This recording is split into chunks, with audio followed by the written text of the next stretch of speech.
มาผัดพริกแกงขาหมูตุ๋นกันครับพี่น้องตุ๋นขาหมูให้สุกให้เปื่อยสักก่อนนะครับพี่น้องแล้วก็มาผัดพริกแกงหอมตามด้วยขาหมูตุ๋นสุกแล้วแต่มันเหมือนไรสุกเลยนะมันจะเป็นน้ำสุกตุ๋นขาหมูเลยเกลือมาแข็งแล้วก็แข็งสุกซ่าใส่ก่อนพี่น้องแล้วก็ตามด้วยเห็ดแล้วก็เครื่องปรุง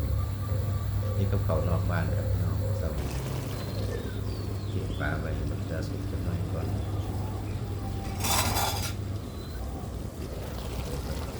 โอ้ยหอมๆนะครับตามด้วยเห็ด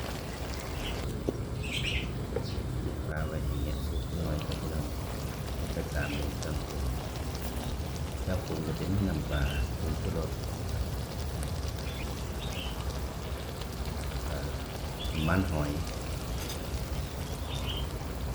ตามด้วยซีอิ๊วน้ำมันรสดีครับคนเข้ากันหน่อยครับพี่น้องเพื่อความเสิร์ฟความซิมนะครับ